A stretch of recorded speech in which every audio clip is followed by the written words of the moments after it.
How's everybody doing? Can you hear me all right?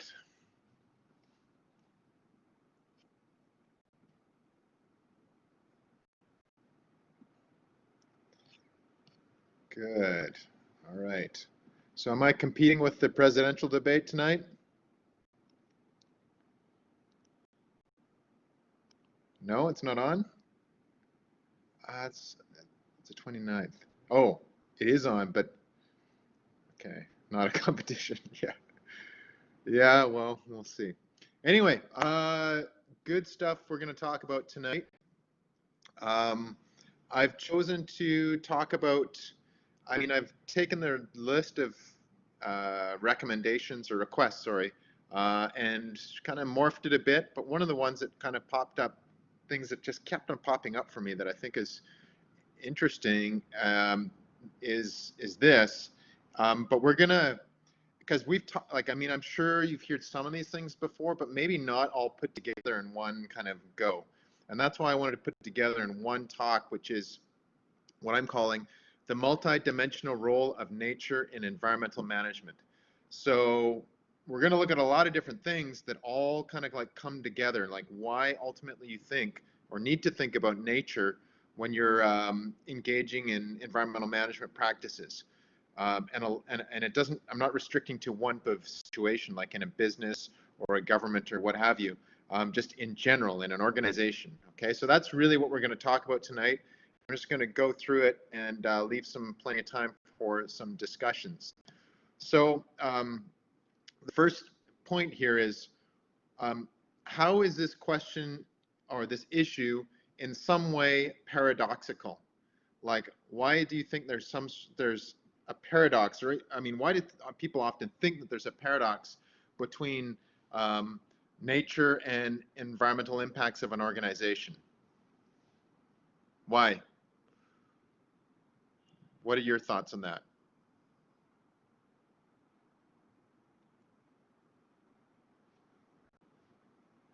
Nature is not a stakeholder? That's a good point. That's a good point. I mean, nature doesn't often have a say. Anybody else? When I say paradoxical, what I'm trying to get at is that there's a little bit of irony in this, or it's not intuitive, because often when people think about like nature and nature conservation, they think of leaving nature in a pristine state, correct? Right? That's been the traditional position that a lot of organizations that their mission is to conserve nature and biodiversity. So like, I'll give you an example. Conservation International, um, who else would be, give me another conservation group, right? Sierra Club, it's another one, Canadian, or at least North American. What's another one? WWF, that's another good one too. Conservation focused. Anybody else? Greenpeace-ish, yeah, I would say yeah, for sure. Activist conservation, CWF, Canadian Wildlife Federation, is that it? Yeah, CWF be another one. Um, the Dogwood, okay. David Suzuki, sure, yeah. So there's no shortage of these groups. What about Jane Goodall, right? Jane Goodall Foundation, another one that's been focused on that.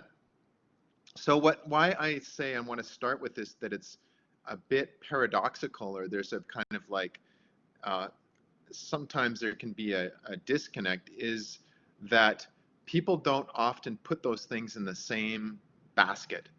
You know, running an organization that has impacts and then conserving or preserving nature. When in fact, that is where the tires hit the pavement. That is the point at which we need to focus a lot of our energy.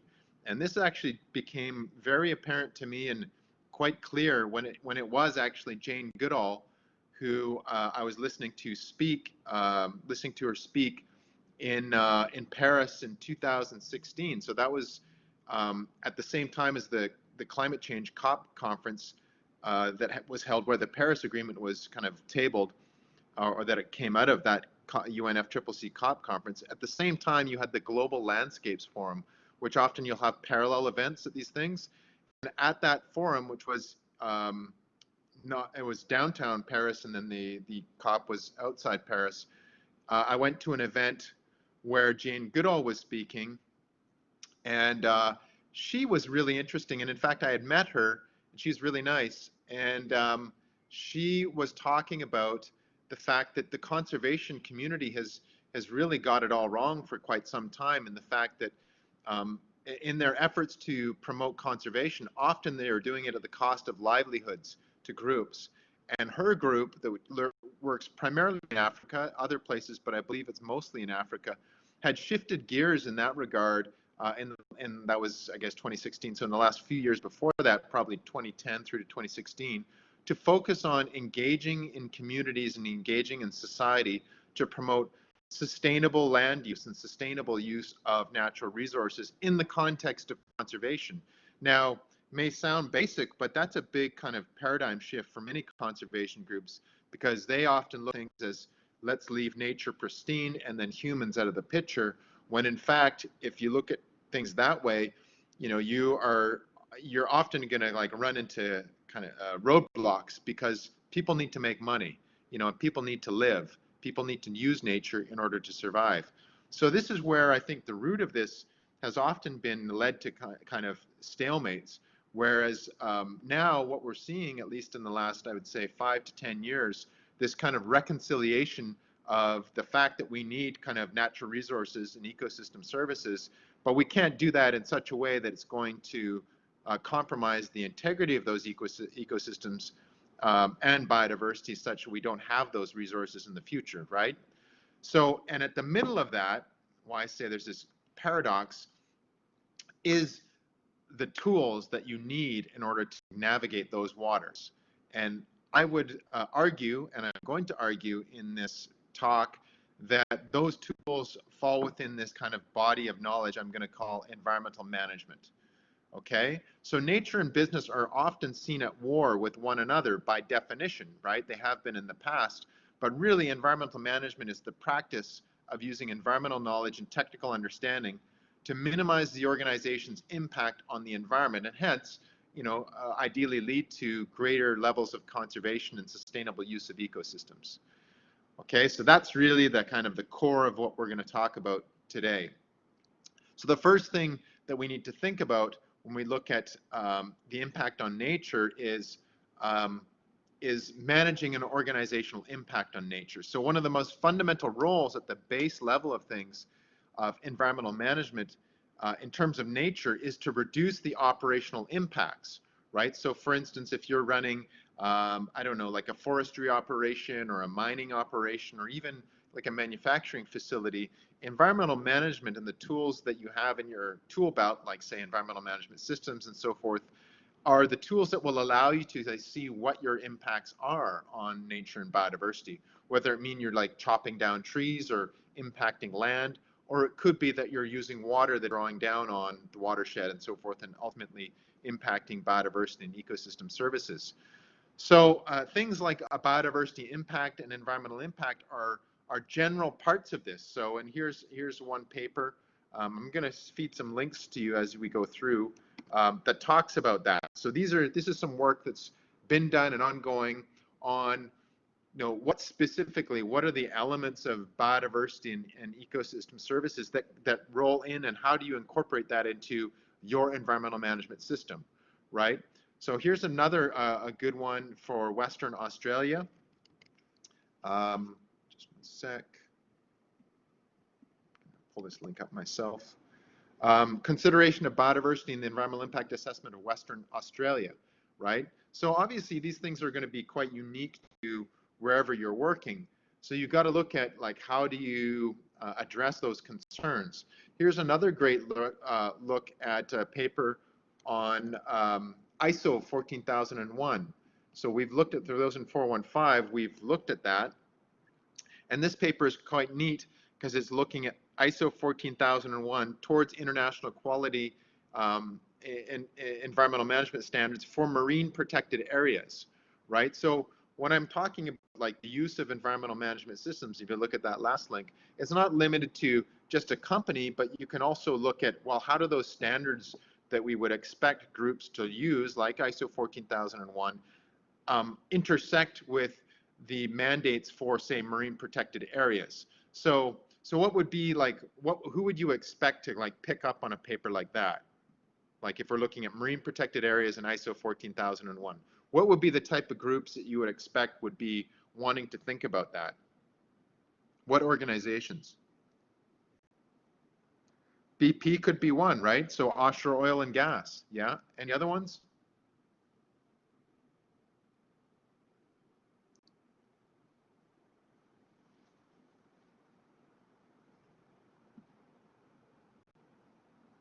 NOAA, maybe. As an information provider, yes. So NOAA would be, so those aren't familiar with NOAA, it's a North American Oceanic and Atmospheric Agency. So that's basically the United States weather and ocean provider and climate data provider. So in that case, NOAA would be, they would most likely be supplying the data that would be used in the context, say, an ISO 14001 assessment, but they wouldn't themselves be doing an impact assessment. They would support it. What other industries or organizations, certain industries, marine harvesting, like fishing, for instance, you're saying, like fishing companies? Yeah. Yeah, I'd say fishery companies. I would also think that transport, marine transport, so shipping, I think that would be one that would apply to. What about marine cruises, right? So cruise ships and so forth, I think is another one because they can potentially have big impacts. Another one would be ecotourism, right? So what if you're operating a tourism operation that is within a marine protected area? I mean, this would be right up your alley in terms of the parameters that they would include in this research that they found in the role and how does ISO 14001 support the objectives of a marine protected area. So there's like those kind of organizations that are going to be either impacting or in some way, shape, or form affected by the impacts on marine protected areas would want to consider that kind of work, right? Now, you might ask yourself, is this a new thing? Is this just hot off the presses? And yes and no. Like, yes, I think it's getting far more airtime today than it has, I mean, in the last 5 years. But is it new? No, not really. I mean, this isn't a brand new idea. So if you look at this paper here, this is a paper from 2001 from the Journal of Corporate Environmental Strategy called Biodiversity, New Trends in Environmental Management, right? So, I mean, that's 2001, that's 19 years ago. This isn't a new issue. So sometimes it's a little frustrating that it takes so long for these things to catch on, but it's just, you know, it's the par for the course.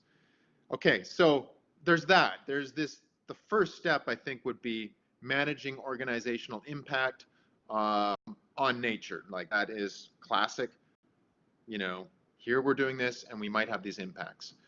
But there's another part of that, which is, okay, well, we're running an organization or there's a country that's operating. We want to look at the sustainable use part of this. So one aspect is the fact that there are going to impacts, but they should also be monitored to like reduce those impacts. And this is where this kind of argument that I started with from Jane Goodall plays into things, in that, you know, we have to understand the impacts on these different types of ecosystems, biomes, and so forth, and make sure that the impacts that we're having are sustainable, or at least they're at least not resulting in overall degradation over the long term. So this idea of then sustainable use of biodiversity and ecosystems is an important concept to consider. So here's a couple links here. This is to the CBD, the Convention for Biological Diversity, their page on sustainable use of biodiversity. Now this may not seem like rocket science, but it's kind of I mean, pretty breakthrough stuff for the conservation community. If you were to recycle or if you to go back in time into the 1980s, you wouldn't have this same type of conversation about this. So here's another link from UNESCO. So these are the macro view, like these are the international organizations that talk about what they think, like what is their definition of sustainable use and so forth.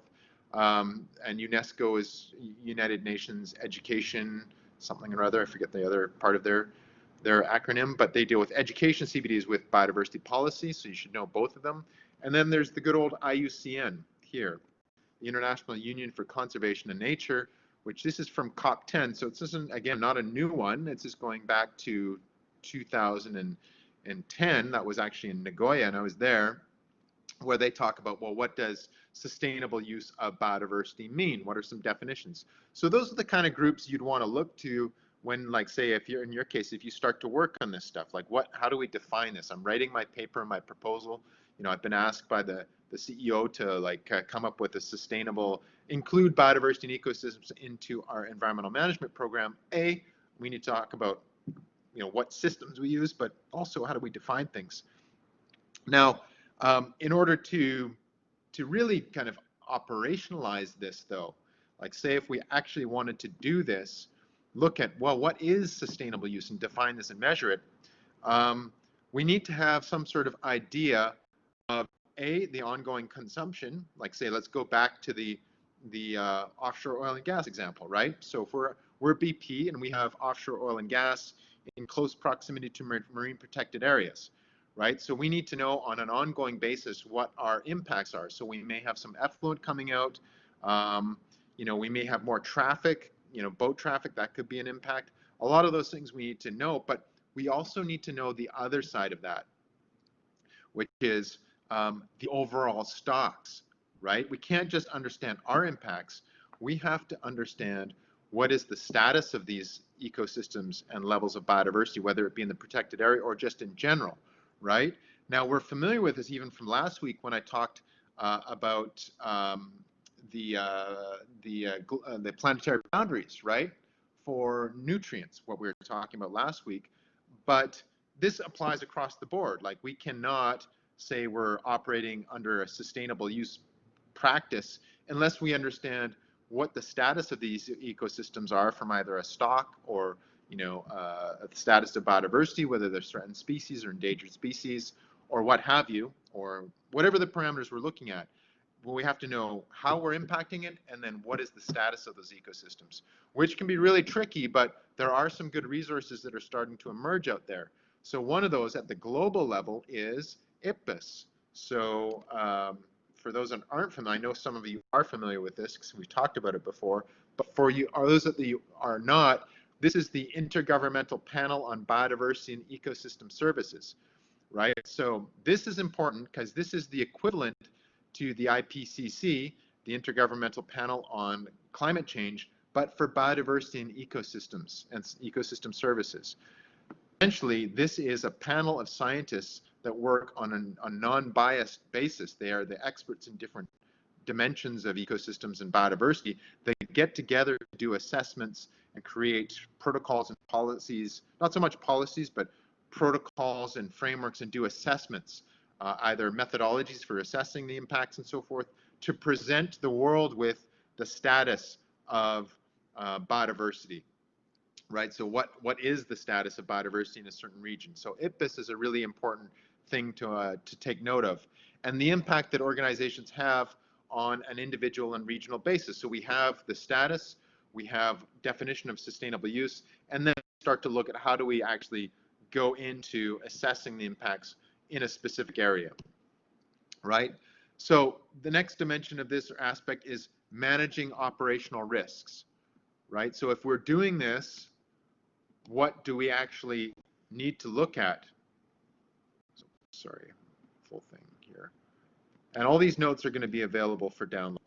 Managing operational risks, right?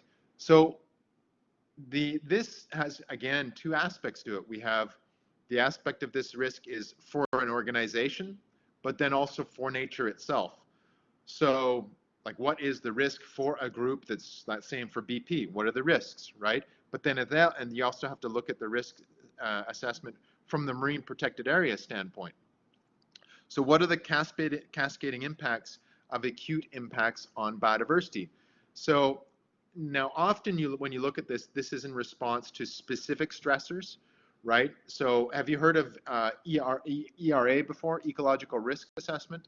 Has anybody done an ecological risk assessment before or heard of this term? Yes or no?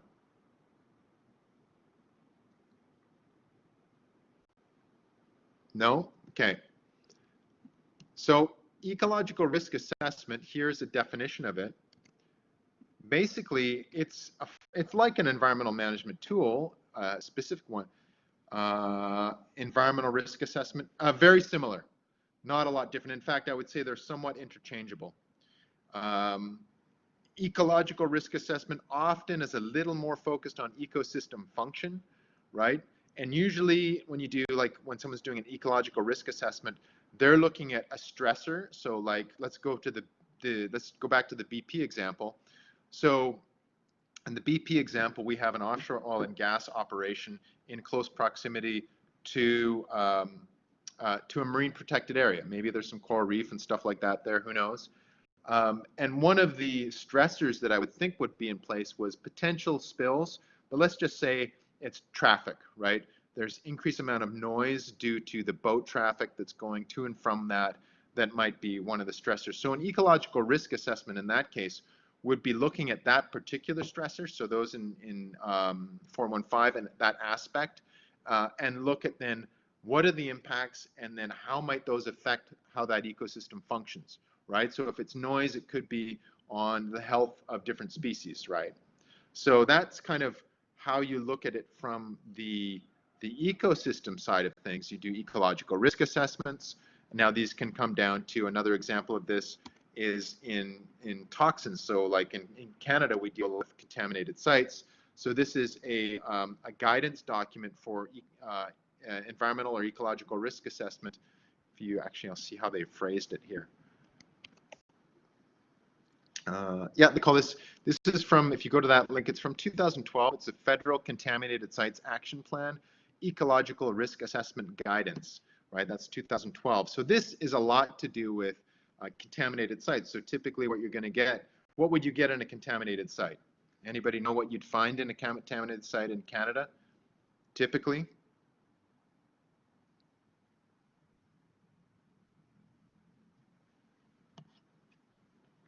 One starts with P.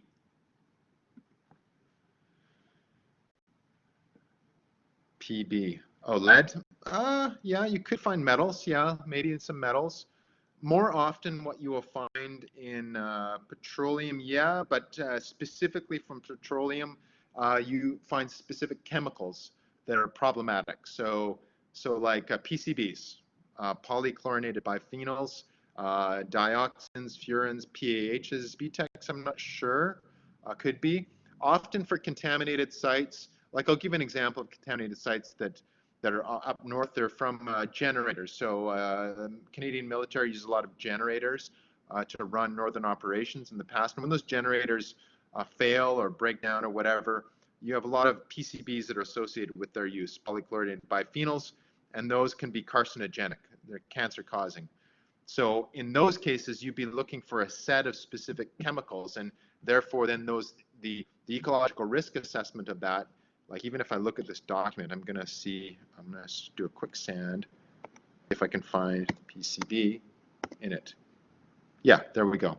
So PAHs, so if you look through that document, search for PCBs, even in the page, in the introductory pages, in the acronyms, you have effective dose, you have PCBs, PAHs, polycyclic aromatic hydrocarbons, polychlorinated biphenyls. I'm going to see if you have dioxins here as well.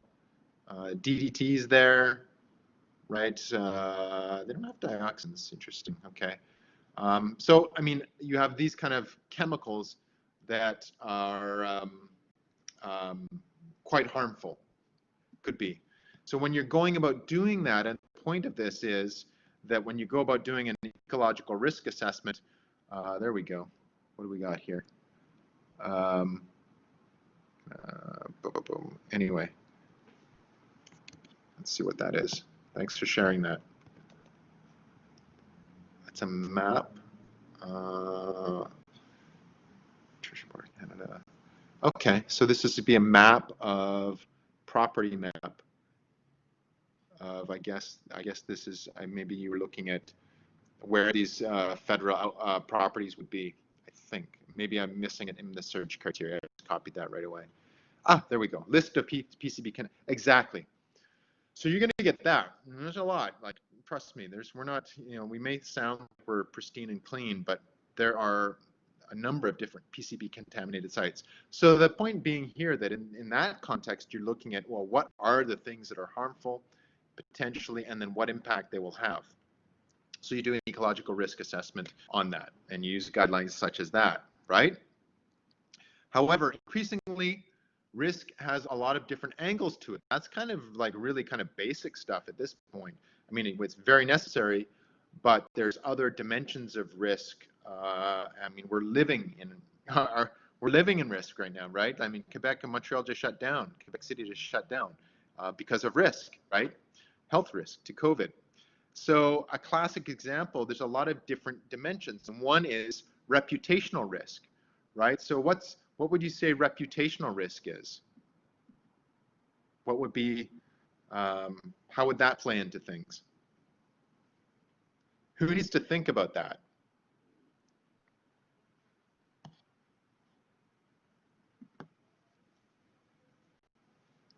Exactly, companies. And our example that was provided for BP is a perfect example, right? So Nicolisa, there we go, exactly. And did they do a good job of that? So that was in Gulf of Mexico. From a reputational standpoint.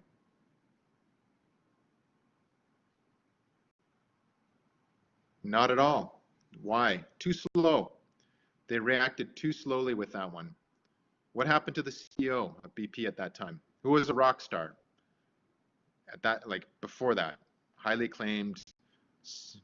I don't know if he resigned or what the actual public press release was, but he was no longer the CEO not so long after that, right? And that's what happens. But what happened there? So that's the reputational side of that situation for BP was not really well handled, and a lot have written on that, and it's widely acknowledged that that was not the best moment for BP. And in fact, I had used them as an exemplary example of CSR on a project a year before that, saying, look, for an energy company, for a refinery, saying you should try and do what these guys are doing. So it goes to show you that in a heartbeat, you can have the whole context changed. Now, from an ecological risk assessment from that spill, what at the end of the day, what's the impact of that spill? Like today, 10 years down the road, do we have residual impacts from that spill? Purely from an ecological standpoint. Somewhat, yeah, somewhat. I don't know, but not as much as people would have thought. Like there would be bioaccumulation and so forth, but it wasn't, from what I understand anyway, the studies that have been done, not as bad as other things that we've seen. That's for sure. But I would argue from BP's standpoint that the greater magnitude of that the biggest impact for them was reputational, because even to this day, people note that one. Okay, I'm not diminishing the ecological side of this, but the reputational damage that they were subject to as a result of that was massive, right? And this has got to resonate with a lot of companies these days. And I'm going to give another couple examples that will show you that they can't get away from it, right? Exactly. Another one, VW. Brutal. Probably worse than that. Exxon again, like to this day, the Exxon Valdez. And that was when I was a kid, and that's still an issue, right? It still plagues them. Another one though that I like to use often is Kit Kat, right? You know this one. Have you heard of this? Some of you have, because I think I must have mentioned it. Who makes Kit Kat bars? What company? Nestle, exactly. So what happened with Nestle? I mean, I guarantee you, you've probably used a Nestle product in some way, shape, or form in the last like probably 4 or 5 months. And something, I don't know, like something innocuous. Not that. I didn't know about that one, but that's bad. We're not doing so well. What I'm referring to is this one, which is, whoops, sorry, that was, I didn't copy the link, is Kit Kat. So what might be a problem with the Kit Kat bar? What do they use in a Kit Kat bar? Palm oil, exactly, right? And so Nestle, I mean, there's a lot of palm oil used in a lot of different food products. It's a widely used ingredient. If you go and look at anything that you buy, or just go through the grocery store and have a look for palm oil, you're going to find it in a lot of things. And it's an ingredient in the Kit Kat bar. And so Greenpeace, bless their heart, latched onto this, and they are very good at this. I mean, they are fantastic at campaigns, and did some research and found that the supplier of Nestle for their palm oil that they use in the Kit Kat bar was getting it from Indonesia. It was an Indonesian company, or maybe it could have been another company from elsewhere operating in Indonesia, and they had very unsustainable practices for harvesting the palms to make the palm oil, to the extent which they were destroying and disintegrating orangutan habitat at a very, very, very high rate. So they went about doing a campaign to raise awareness about this, and they branded this as the Kill Cat bar. And so they actually created this brand around Kit Kat, but they called it Kill Cat. And then did what they do, which is, put out all the YouTube stuff and social media and stuff like that. And this is, check out this. If you look at this, it was tremendously impactful. If you look at that link from the Metro article, metro.co.uk, that's from 2010. So they did a media campaign. They came up with advertisements and so forth, graphics, and really, I didn't show the one. I'm not going to show the one, but if you go on YouTube and look for this, you will find an ad that they did that is, it's pretty, like I'm not show it because it might make someone queasy. Like it's pretty gross. But they hit them with that, but then they went to their actual headquarters. In that, if you go to that Metro, article from the Metro in the UK, they dressed up as orangutans and hung out outside the headquarters, called all the media, and then like did this big show and invited everybody to show up. And man, this went viral, like because it was creative, right? People latched onto it, and immediately it hit Nestle in a big way. And why it hit them so much is that who buys Who buys a Kit Kat bar? Who eats Kit Kats?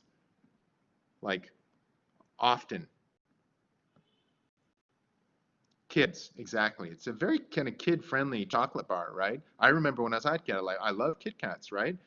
So imagine if your kid goes on social media or their friends see this, pretty horrific ads of orangutan fingers being in the Kit Kat bar, and seeing the impact of that. The kids freak out, right? And so this is an impact. It's a consumer-based organization. It's a company that's business to consumer. An advertising campaign like this can have an immediate impact on their market, right? So increasingly, and what happened as a result of this? So Nestle did a 180-degree turn. They dug into their supply chain, said, what the heck is going on here? Who are the people we're buying the palm oil from? Ended up firing the group, apparently. And they then were one of the early adopters or founders of the standard for responsible palm oil, right? So there is RSPO standard, so certification, we'll cover this in 415, like an eco-certification for responsible palm oil, which is an audited standard that it says, look, you can't destroy habitat and all this kind of stuff. And now it's not to say that that's the only palm oil available now. However, companies increasingly trying to use responsible palm oil, at least to the degree that they can, right? It's a little more costly, obviously, and so they usually commit to a certain amount. So if you look at Nestle's CSR programs, you'll see they say, we're going to commit to, I don't know, 15% of the palm oil that we use coming from RSPO sources, right? But that all started because of largely this example of a campaign that hit very, very hard. So this idea of reputational risk is a really important thing for companies to think of in terms of how they're structuring their environmental management. So environmental management is a critical part of supply chain, because it actually wasn't necessarily themselves that were doing this. It was one of the groups that they were buying stuff from. So hence supply chain management. And therefore, this kind of idea of supply chain and biodiversity supply chain management further on. Okay, so that's a good one. Hershey, Nestle, Mars, wildly in West Africa. Good example. So it's another example of an issue being put in the forefront. It doesn't surprise me, like there's a lot of these issues that don't get the airtime that they require. So if you look at these standards here, again, all these notes will be included for download. Businessandbiodiversity.org, action in supply chain. So this idea of looking at biodiversity in the supply chain became much more prevalent. So that's a standard, businessandbiodiversity.org, or in a group. And then here's Unilever's stance on this. So Unilever and Nestle are competitors in a way. So this is their stance on looking at the role of supply chain management and examining or accounting for biodiversity impacts. Here's a great article here. If you look at this downloadable, this is a research article on looking at biodiversity in forestry, right? So this is biodiversity and ecosystem services and supply chain management in the global forest industry. So this is in ecosystem services, and it's from 2018. So a really interesting article on looking at that as an industry. And forestry is one that would obviously have quite a bit of impacts, right? So that we have this kind of like the idea that reputational risk needs to be addressed, operational risk needs to be addressed, and there's tools that can be used to address both of those things, either from supply chain or the actual direct operation. But then there's this umbrella of CSR. So this is what we're looking at 415 now with GRI and sustainability reporting, is how do you pull this stuff together? So the role, like CSR does play a significant role here, and stakeholder relationships. So this rolls into the need for CSR programs to integrate biodiversity and ecosystems. And it seems kind of intuitive, but actually it's relatively new. So as we spoke about in 415, this GRI standard specifically for biodiversity only about in 2016, which seems like, oh, that's 4 years ago, but that's not that long ago, really, when you look at the practice of doing this kind of stuff. I mean, to me, that's like innovative stuff, right? So we have standards specifically for biodiversity in CSR reporting, like in the GRI. And here's an example of companies that are specifically addressing this now, biodiversity, in their CSR programs. This is from Ricoh. So they're not, I mean, this is kind of interesting because they're not like a company you would think right off the bat that they're having a huge biodiversity impact. But nonetheless, they have a specific focus of this in their CSR program. Again, also, excuse me, excuse me. If you look at many Japanese electronics companies, I think I'm trying to think of the names of a couple of them, have a strong, Hitachi is one. Hitachi has a strong emphasis on biodiversity. And I think that has a lot to do with the ethos of Japanese companies. And Japanese companies, particularly electronics, really are very conscious about nature and the impact on nature. It's cultural. And another good example that perhaps is more obvious would be mining. So if you look at this link here, this is towards sustainable mining. So this is a Canadian organization that has a protocol or standards in place for incorporating biodiversity and content management into mining operations, which that makes a lot of sense, because clearly when you go do a mine, you're going to have an impact on biodiversity. It's very clear that that's going to be an issue, right? So CSR is and those kind of like stakeholder engagement processes are a way of like integrating all of those practices, the data you're gathering, the monitoring you're doing, into reports that can increase transparency, but then also verify what you're doing and then communicate that. So this leads into then the idea of, okay, well, if we pull that stuff in place, how does this all fit with the world of kind of investing, right? Let's look at the money part of this. And there are actual organizations out there that are hitting this head on, right? And one of the ones that I really like a lot that does some tremendous work is TNC, the Nature Conservancy. Has anybody heard of the TNC before? TNC? Good. So TNC, I have a lot of time for. They're a great organization. They've got tremendous staff. They spend a lot of energy on the research side of things and getting the protocols right and getting science deeply embedded in the conservation side of things. But they also have a really good handle on the economic side of things. Japanese Government Institute of Policy requiring large companies to report their environmental performance. Good, not surprising. JICO is a Japanese international, like the CETA, the international cooperation part of the Japanese government, very active in this front. But in terms of the actual putting money to conservation, if you are interested in this, start with TNC, right? They are masters in taking money, investment of all different sorts, and then putting it into projects where there's a marked and measurable impact on conservation, right? They've been doing it for a long time and they've gotten really good at it. They manage a biodiversity ranch in the Okanagan, not surprising. They do a really interesting work around the world. TNC is global. They do a fair bit of work in the areas that I work in South America, Central America, the Caribbean, as well as throughout the world. And they've been to some really neat stuff with marine conservation areas in like how do you like for small island developing states, SIDS, how do we take money to give them money to these developing countries to pay for all that's required to monitor and conserve marine protected areas and stuff like that, which is very expensive to do if you think about it. All the technology, all the people, the training, the capacity, but then do debt swaps. So they get some of their debt forgiven in exchange for conservation practices that they engage in. Really interesting area, something that I would encourage you to take a look at, and you can find out more about that. I'm not going to get into it because there's so much there, but I would even venture to say that I might do a talk just on that, debt swaps. So I'm that interested in that I think it's really interesting. So, but if you look at their take on this, they're really looking at how do we use capital to fight the crisis of biodiversity degradation, which I think is probably one of the key ways that we're going to get a handle on this is to mobilize capital, right?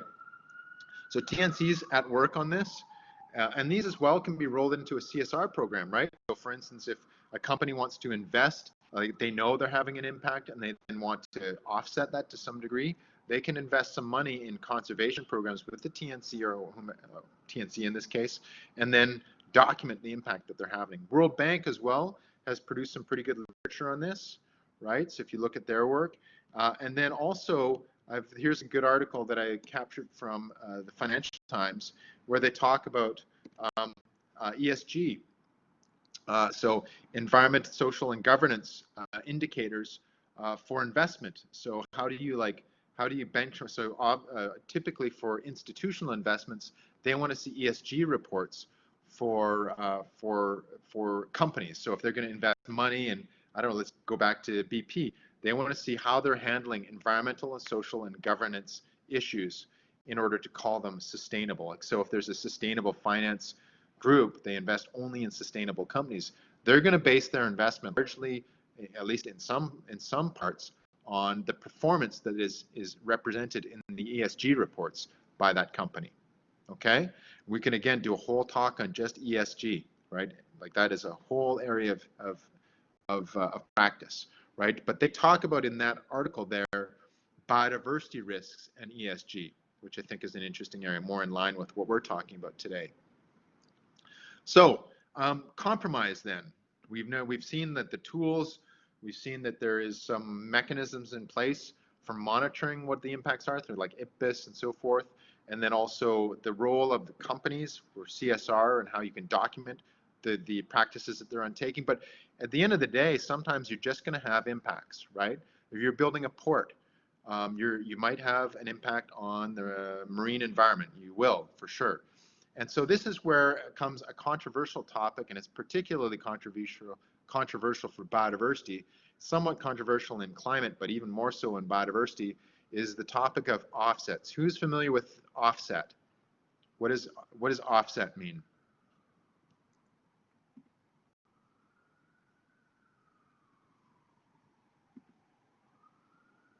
Anybody? What's you purchase offsets, right? But why would you do that? Like, say for climate change, carbon. Like, what would it be a situation in which offset would be created? Yeah, you to offset your impact. So like BP, right? BP has greenhouse gas emissions, right? Through their downstream, upstream, whatever. Usually they're downstream in offshore and then upstream in refining too. So they've got impacts, emissions all over the place, right? So if BP wanted to be carbon neutral, right, net zero greenhouse gas emissions, how would they do that? Because it's not gonna be from having no emissions.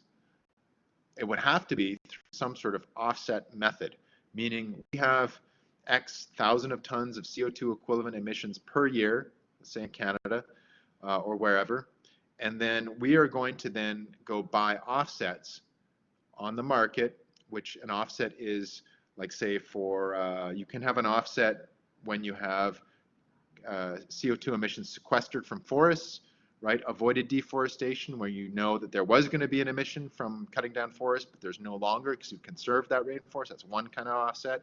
You can switch, so you can have, say, we used to have a coal-fired power plant here, but we've replaced that with, I don't know, natural gas or geothermal or something. So in that kind of technology shift, you've gone from like a heavy greenhouse gas emission intensive energy source to a much less greenhouse gas intensive process. So there's an offset that's created there. So those are offsets. There's demonstrated reductions in greenhouse gas emissions that are measured and verified and so forth. So, and the controversial part of that would be investment in tech like this. Carbon engineering, good question. And they're a good company. They're an interesting tech that they have there. It has before. It depends. You have to look at, I don't know if an investment in the company would, per se. I'd have to look at that. I'm not sure. I can't answer that. I can tell you deploying a technology. So, for instance, if we were to, I don't think so. Yeah, I'd probably agree with Stephanie. An investment, I'd say no, but deployment, yes. So, like, say if carbon engineering actually was working at scale, it's still a pilot project out at Squamish, right? Like, it's great technology, but it's not quite there yet with the economics, from what I understand. Say if it were geothermal. I don't know. There's a school that's, I don't know, or an operation that's powered by coal-fired electricity production. And we go in there and we say, no, we're going to go and switch this to geothermal, right? And you can measure the actual savings of greenhouse gas emissions that result over a year or over 10 years or whatever your time frame is. That is something that could potentially be an offset. It's measurable, it's implemented, and then you verify that over time. Similarly with afforestation and reforestation, you can verify that. It's a measured reduction in CO2 in the atmosphere as a result of those actions. Whereas an investment, it's not quite, particularly in that case, because they're not operating at scale. It's still largely a pilot project at this scale. So I say no to that. However, Offsetters, another actually Vancouver-based company, Offsetters, which was one of the early offset companies that focused on technology offsets. Right? They would like do a technology transfer, switch of a school from, I don't know, to solar from whatever, say it's coal-fire electricity. And I liked that because it was very clear. Like, it's like you have this situation, a new situation, there's going to be greenhouse gas savings as a result. That's an energy offset, right? We can do a whole lecture on that too if we wanted to. In fact, I'm doing a proposal for an offset thing tonight, forest one. The other side of that is biodiversity, though. How do you think a biodiversity offset works then? Well, it's a similar principle, right? How do you think that would work? Biodiversity offset.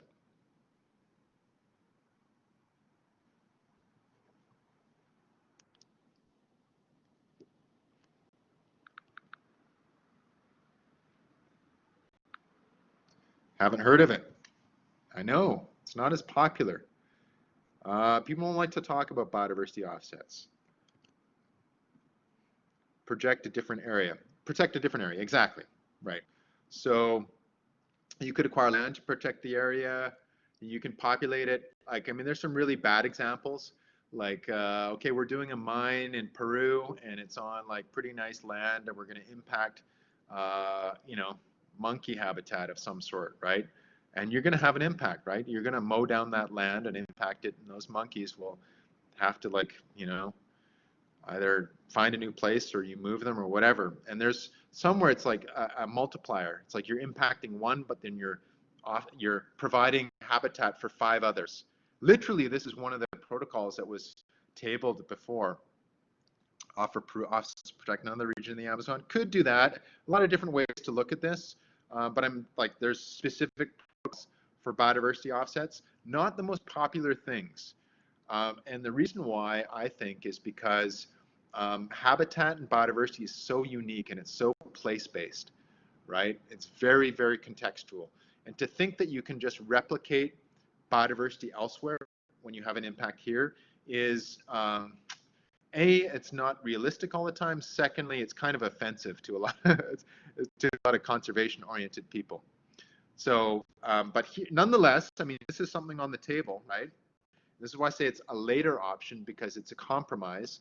So there's that paper that looks at the policy dimensions of biodiversity offsets, policy development frame for biodiversity offsets, a review of offset frameworks. So this is looking at kind of more of a broader area. So United States, Australia, Brazil, Colombia, South Africa, and looking at how you go about doing that. And that would be like example of Peru. But then there's also like the actual operational side of it. So there's something called BBOP. Interesting name, but here it is. Okay, and BBOP is one of the more widely acknowledged protocols or methodologies, the BBOP principles on biodiversity offsets. So if you look at this, you can see how this works. You have these principles: adherence to the mitigation hierarchy, limits to what can be offset. That's a good one, right? There's certain things you can't offset. Landscape context, right? Biodiversity offsets should be designed and implemented in a landscape context. Like I was saying, no net loss, right? Additional conservation outcomes, stakeholder participation, equity, long-term outcomes, transparency, science, and traditional knowledge. So those are the principles that are associated with the BBOP process. I'd recommend, if you're interested in this, to take a closer look at the Forest Trend website, and they can give you some case studies and examples of biodiversity offsets. One of the ones that I think was relatively successful, right? Those principles are great, and those are inclusive. I'm glad that someone came up with those, because at first they weren't as well developed. And now you have things like transparency, equity built into it, traditional knowledge. I'm glad that that's there, right?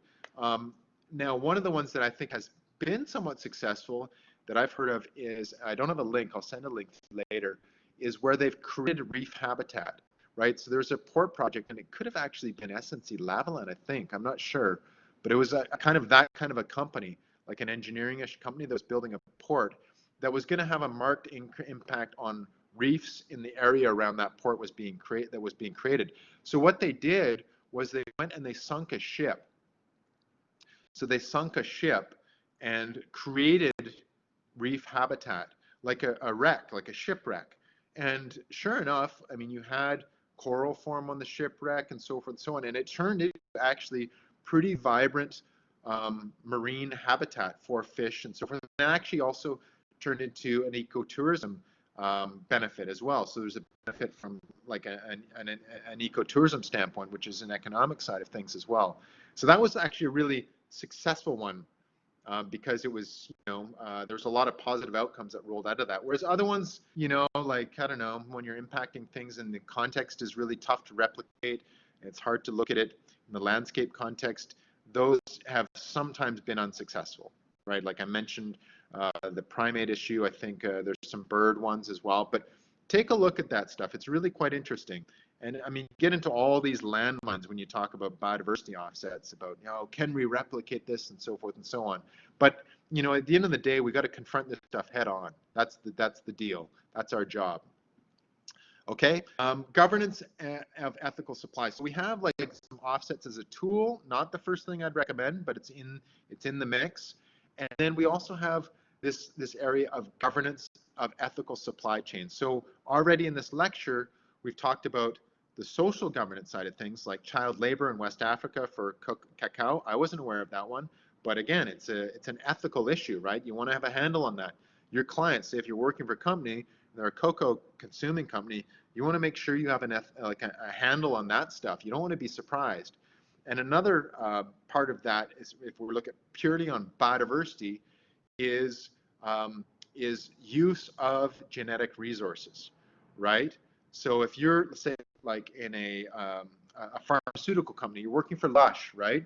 Or not pharmaceutical, but they're cosmetic. Or if you're working for L'Oreal or any of these companies that use natural products that are derived from ecosystems, and often they're derived from developing world ecosystems, you want to be very aware of the methods that are being used for extracting those materials, right? So if it's unique, like moringa or whatever unique biological products, these days, in the old days, who cares? You just go in there and Wild West, you extract what you want, unless if you're not operating under any ethical guidelines as a company.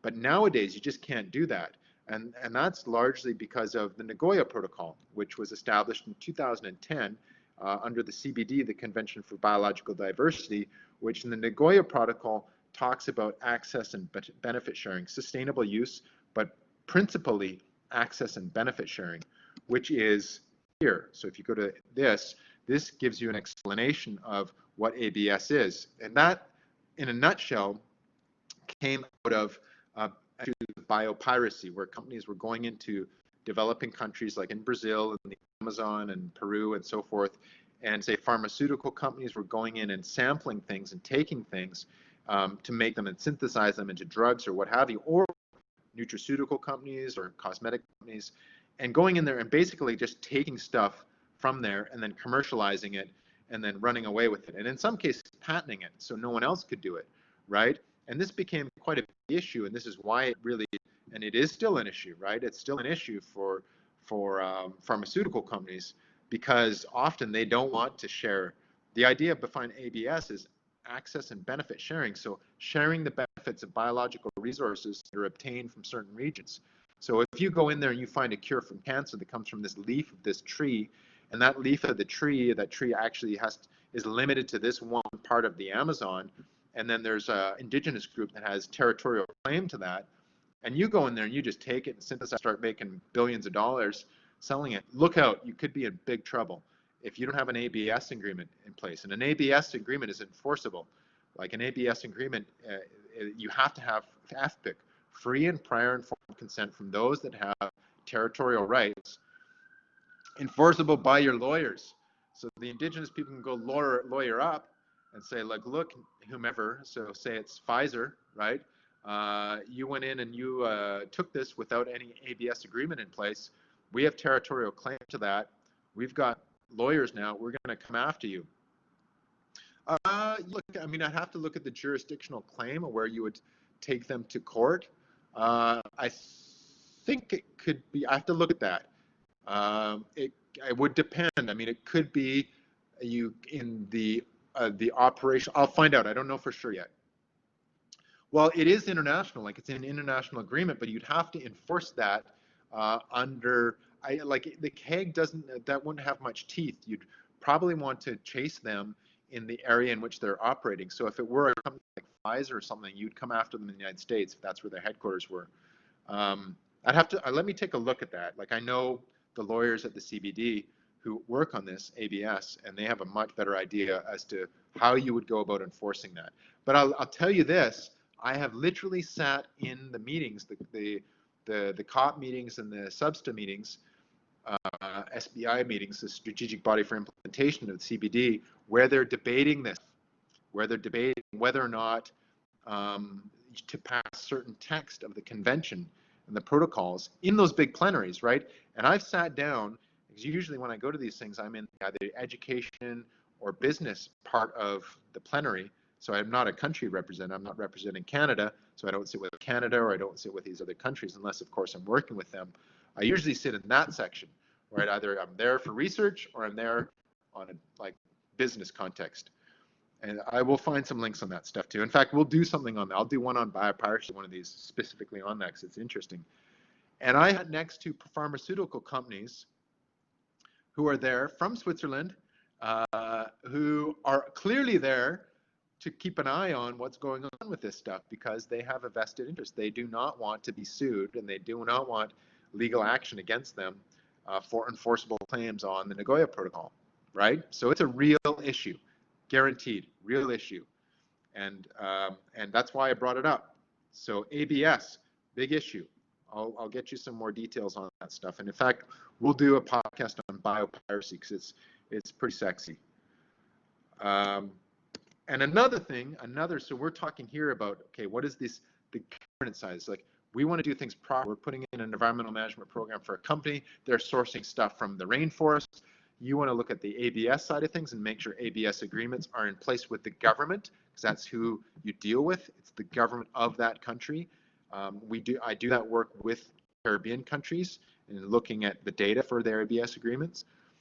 But you also want to think about endangered species. Like, what if we're dealing with things on, I don't know, the endangered species, right?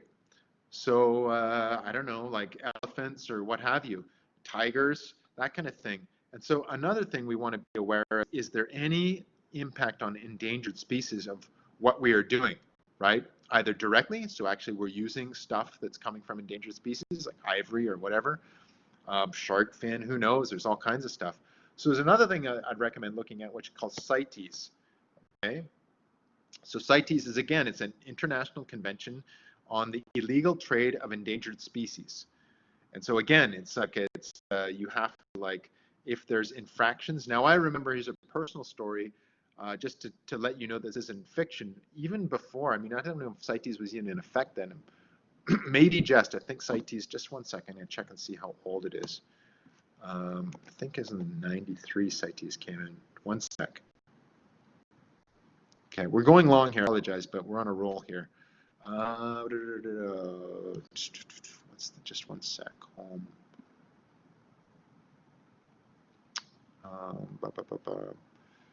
CITES. I don't see it here when the history of it is. Anyway, CITES isn't new. It's been around for a while. Blah, blah, blah, blah, blah. Anyway, I'm not sure when it came about. But here, CITES, this is all about endangered species, right? So if you think this isn't an issue, trust me, this is something that there's inspection of at borders. Now, I went through an inspection for this back in the 90s when I was in Guatemala, and I traveled across the border. I think I was going from Guatemala, oh geez, I forget. I think it can Guatemala, Honduras. I forget which border. Is it definitely Guatemala and something, either El Salvador or Honduras, because they both border Guatemala. And going across the border, I was on a chicken bus, and the military stopped the chicken bus with guns out, machine guns out. And they went through the chicken bus, and what were they looking for? What do you think they're looking for? They weren't looking for drugs. They were not looking for guns. Exactly. They were looking for birds. Because what had been happening there was people were going into Guatemala, into the Petén, so it's a subtropical rainforest there in the Petén region, and harvesting like parrots and exotic birds, grabbing them, putting them in cages, and then like just, often just hopping on a chicken bus, getting the hell out of there, and then going and trying to sell it in Panama or elsewhere, or shipping it out to the United States. Right, exactly. So that's a very crude example of, enforcement of something like CITES. Now it's a little more sophisticated now, but again, you will look at that to ensure that whatever you're doing is not having any infraction on endangered species, and CITES is the body for that. All right, so I mean, we've gone all over the place. You can see that this overall pattern and what I'm trying to get at here is that biodiversity, nature, and environmental management, did anyone get caught there? No, no one did. On the bus I was on, no, I mean, they just had chickens.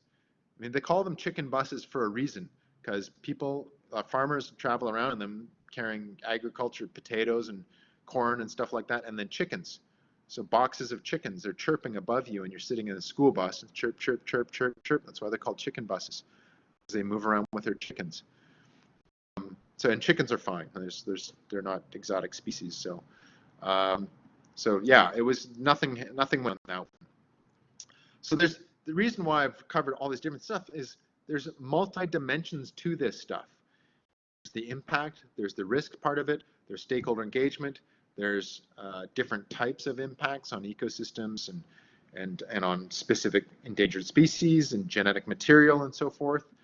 So you got to look at all these different potential aspects. And what rolls out of this is, you know, there's innovation in how you go about doing environmental management. There's actually literal innovation in how you go about doing the assessments. So I've shared this before, but some of this is maybe new to you, but this is IBAL, the International Biocode of Life Project, which is a Canadian invention or movement, not a movement, they're an organization out of Guelph, the University of Guelph, and they've invented technology where they can barcode or literally like pinpoint and code genetic material that relates to biodiversity. So they create a database. It's basically taking taxonomy and putting it in the digital and DNA world, where you can have a library of different DNA of different types of biodiversity, and then scan something and quickly determine what it is, right? Where in the old world, if you go back, it was like you used to go taxonomy. Like, does it have 2 legs? Does it have 4 legs? Does it have this, this, this? And this kind of takes you down the taxonomic tree. Now you just say genetic sample, bang. Oh, okay, that's a whatever, you know, like in these fawns, there's a certain type of fawn. We know from the genetic material in our database that is that. And this type of technology now is starting to be used in, yeah, they've got an app. They've got a lot of tech that it's really quite impressive what they're doing. And they're actually using this now. So IBAL, I'm working in Antigua right now, and they're using the barcode of life methodologies and technology to code biodiversity that they have in Antigua, right? And then they do ABS agreements, because when you're doing ABS stuff, you want to code what the biodiversity that's being used. And so you can use, like they're using that for the ABS agreements. You even do an ABS agreement when you're doing research in a group, in a country, just so that you have an agreement that it's for research purposes, you're not going to commercialize it, and so forth. So that's now being used, and that's just taking things to a level which I think is very exciting, because this is then, okay, well, this is the next era of how we're going to be dealing with this stuff, because ultimately it comes down to data, right? That is like a differentiation between this fern and that fern from a genetic standpoint really can be identified from a data standpoint and a genetic standpoint. And IBAL is one of those things, and there's a bunch of others coming online, CRISPR technology and so forth, that can help us with that, right? And it's great stuff if we use it in the right way. That's, again, technology can be fantastic, but it can also be detrimental. Social media, it's great, allows us to connect with people. It's not so great because it allows elections to be influenced, right? So it's always the context in which technology is used that we've got to be aware of. But innovation is happening. So lastly, how do we find this balance, right? This kind of this balance between all these multi-dimensional aspects of nature within the context of environmental management. I admit, I've been through a lot of stuff, and it's a lot to wrap your head around. There's a lot to learn, and it's a moving target. So the tech is advancing with things like IBAL. The policy is advancing with the IPBES and ABS and the different protocols. So that's all changing all the time. But at the core of this is sound understanding of the tools that can be used to address environmental impacts, right? EM tools, that's really the core of what we're talking about.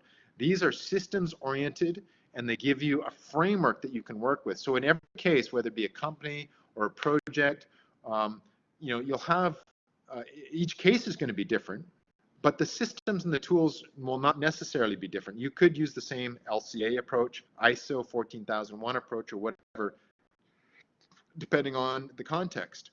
So what you have to do then is, with every certain situation, is come up with the right tool sets or framework, and then dive into those details, right? You dive into the legal details, the scientific issues, the economic details, the community issues, all that kind of stuff.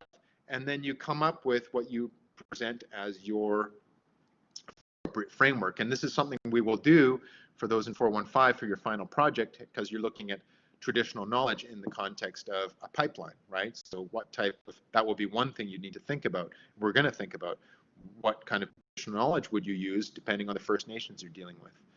All right, so there we go. That's kind of your 1 hour look at this issue. It's up to you now to you have some stuff to work with, like either in the class or out there in the world, and go get it. Go work on it. Any questions?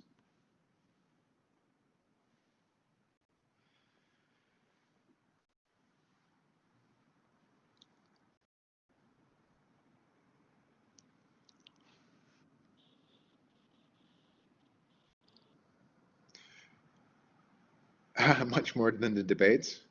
I'm going to invite Donald Trump next time. Come on, he's my buddy. I was going to invite Joe Biden, but he fell asleep. He forgot. At least Trump would show up and he'd slam me. He'd tell me that biodiversity didn't exist, that it's fake news, that CNN made it up.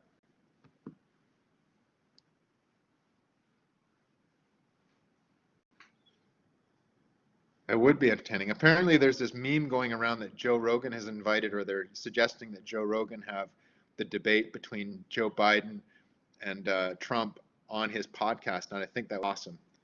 Hilarious. I would love to see that. I think it would be suicide for for Biden. That would be the worst thing he could possibly do.